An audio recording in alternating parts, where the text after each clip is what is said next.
Você já se perguntou qual seria a pior maneira de morrer? Não estou falando de medos irracionais ou histórias de terror.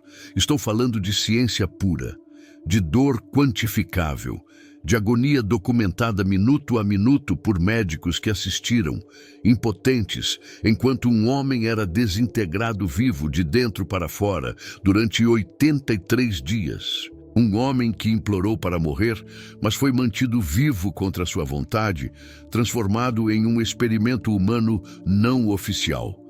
Um homem cujo corpo se desfez em pedaços, enquanto sua mente permanecia consciente. Esta é a história de Hisashi Oshi, a vítima da morte mais dolorosa já registrada pela ciência moderna. E o mais aterrorizante, isso poderia acontecer com qualquer um de nós. Tóquio, Japão, 30 de setembro de 1999. O céu estava claro naquela manhã quando Hisashi Ouchi, um técnico de 35 anos, entrou para mais um dia de trabalho na usina de processamento de urânio de Tokaimura. Ele era um homem comum, tinha uma esposa, um filho pequeno, gostava de pescar nos fins de semana, sorria em fotografias de família. Nada em sua vida ordinária sugeria que seu nome entraria para a história da medicina como o protagonista do caso mais extremo de sofrimento humano já documentado. Naquele dia, algo deu errado, terrivelmente errado. Hisashi e 2 colegas estavam manipulando urânio enriquecido quando cometeram um erro fatal. Em vez de despejar 2,4 quilos de urânio em um tanque de processamento, despejaram 16 quilos, o suficiente para iniciar uma reação em cadeia descontrolada. O suficiente para liberar uma quantidade letal de radiação gama e nêutrons. O suficiente para condenar Hisashi a uma morte que a ciência descreve como além dos limites da dor humana. Você já queimou a ponta do dedo no fogão? Lembra daquela dor aguda, pulsante, que parece consumir toda a sua consciência por alguns segundos? Agora imagine essa sensação múltiplique, espalhada por cada centímetro dentro e por fora, sem parar, por 83 dias consecutivos. A radiação não é como o fogo. O fogo você vê, você sente, você pode fugir dele. A radiação é invisível, silenciosa. Quando Hisashi percebeu o que havia acontecido, já era tarde demais. Seu DNA já estava sendo dilacerado. Suas células já estavam sendo destruídas de dentro para fora. Seu corpo já havia absorvido 17 sieverts de radiação. Para você ter uma ideia, 8 sieverts são considerados 100% letais. Não existe registro de alguém que tenha sobrevivido a essa dose. Hisashi recebeu mais que o dobro. Nos primeiros minutos após a exposição, Hisashi sentiu náuseas. Seu corpo tentava desesperadamente expulsar o veneno invisível que havia penetrado cada uma de suas células. Mas não havia nada a fazer. A radiação já estava dentro dele, como um exército microscópico destruindo seu corpo célula por célula. Quando chegou ao hospital, Hisashi vomitava incontrolavelmente. Sua pele já apresentava manchas vermelhas, o primeiro sinal visível da tempestade que se formava dentro dele. Os médicos sabiam o que estava por vir. Sabiam que estavam diante de um caso sem esperança, mas decidiram tentar mesmo assim. Decidiram lutar contra o inevitável. O que a ciência nos diz sobre a morte por radiação aguda é aterrador. Primeiro, o DNA é fragmentado. As células perdem a capacidade de se reproduzir corretamente. O sistema digestivo, que depende da rápida renovação celular, é um dos primeiros a falhar. O revestimento do estômago e dos intestinos começa literalmente a se desprender e morrer. No terceiro dia, a dor de Hisashi era tão intensa que ele precisava de morfina constantemente. Seus glóbulos brancos haviam caído para zero. Seu sistema imunológico não existia mais. Qualquer bactéria, qualquer vírus, qualquer fungo poderia matá-lo agora. Mas isso seria misericordioso comparado ao que estava por vir. No sétimo dia, a pele de Hisashi começou a apresentar bolhas. Não eram bolhas comuns, eram áreas onde a pele estava morrendo, se desprendendo do corpo. Os médicos tentaram um transplante de medula óssea, na esperança de restaurar seu sistema imunológico. Foi em vão.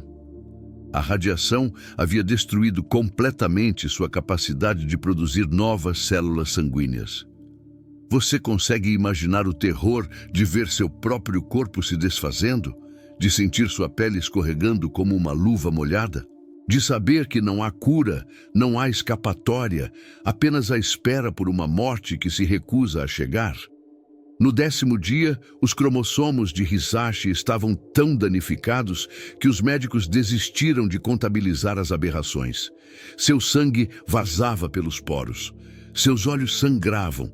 Sua pele se desprendia em lençóis inteiros, deixando a carne viva exposta. Cada respiração era uma agonia. Cada batimento cardíaco, uma tortura. Os médicos o mantiveram em uma sala estéril. Tentaram de tudo: transfusões diárias de sangue, pele artificial, antibióticos potentes, não para salvá-lo. Isso era impossível, mas para estudar os efeitos da radiação extrema em um corpo humano, para ver quanto tempo um ser humano poderia suportar o insuportável. No 20º dia, Hisashi implorou para morrer. "Eu não sou mais um homem", ele disse. "Não sou um cobaio, por favor, parem isso." Mas os médicos continuaram. A família continuou autorizando os tratamentos. E Hisashi continuou sofrendo. O que a ciência nos ensina sobre a dor é fascinante e aterrorizante ao mesmo tempo. Nossos mecanismos para limitar a dor extrema. Quando ela se torna insuportável, nosso cérebro geralmente nos faz desmaiar. É uma misericórdia biológica. Mas a radiação é diferente. Ela danifica os nervos de uma forma que intensifica a dor, enquanto mantém a consciência intacta. É como se alguém aumentasse o volume da dor ao máximo e quebrasse o botão. No 30º dia, os médicos tiveram que amputar parte do braço direito de Hisashi, que havia necrosado completamente. Ele não sentiu a cirurgia. Aquela parte dele já estava morta. Mas sentiu quando a infecção se espalhou pelo resto do corpo. Sentiu quando seus órgãos internos começaram a falhar um por um. Há relatos de que, em determinado momento, o coração de Hisashi parou por 70 minutos. 70 minutos sem batimentos cardíacos. Em qualquer outro caso, ele seria declarado morto. Mas os médicos o ressuscitaram. Trouxeram-no de volta para mais um dia de agonia indescritível. No 40º dia, sua pele havia se desprendido completamente. Ele era uma massa de tecido exposto, sangrando por todos os poros. Seus órgãos internos estavam falhando. Seu intestino vazava fluidos tóxicos para dentro da cavidade abdominal. Sua medula óssea estava completamente destruída. Ele recebia transfusões diárias apenas para se manter vivo por mais algumas horas, mais alguns dias. Os cientistas que estudam a dor humana classificam as queimaduras como uma das sensações mais dolorosas que um ser humano pode experimentar. A dor da radiação é como estar queimando por dentro e por fora, simultaneamente, sem parar, sem alívio, sem esperança de que vá diminuir. É uma dor que transcende nossa capacidade de imaginação. No 60º dia, os médicos notaram algo ainda mais perturbador. Apesar de todo o sofrimento físico, Hisashi permanecia lúcido, consciente, preso dentro de um corpo que estava literalmente se decompondo ao seu redor. Seu cérebro, protegido pelo crânio, foi um dos últimos sistemas a falhar.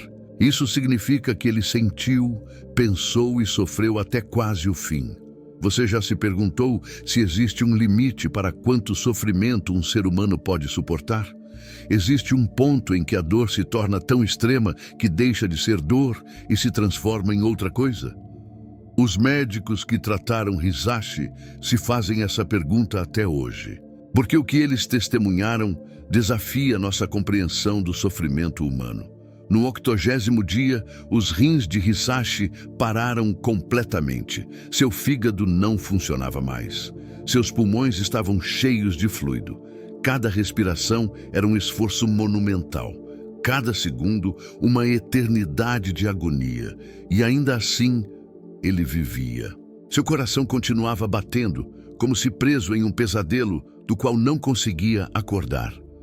Em 21 de dezembro de 1999, 83 dias após o acidente, o coração de Hisashi Ouchi finalmente parou.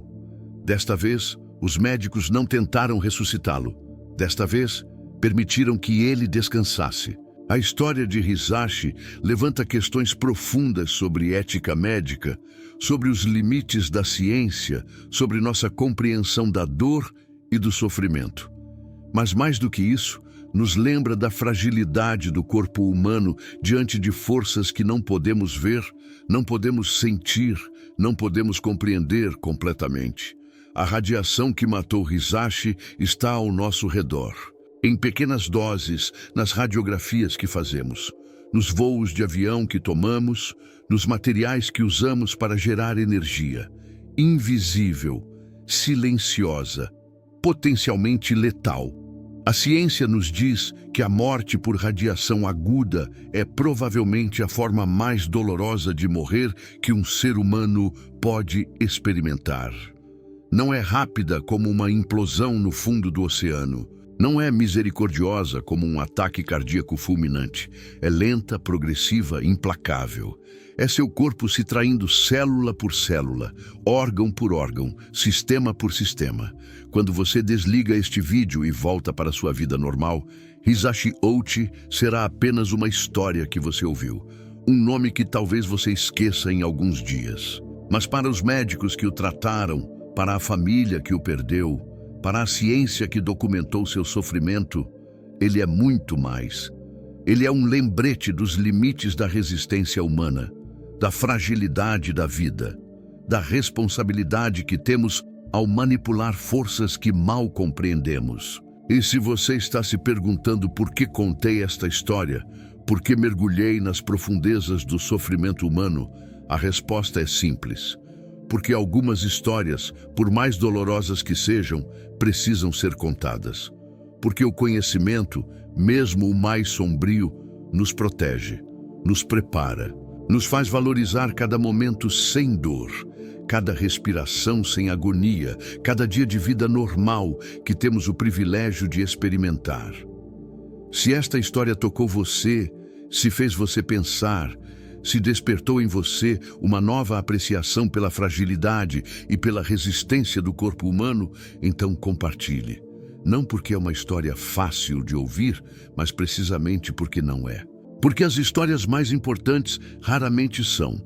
Este é o canal Dark, onde as sombras da realidade são mais profundas do que qualquer ficção poderia imaginar. Inscreva-se se tiver coragem de encarar o que vem a seguir.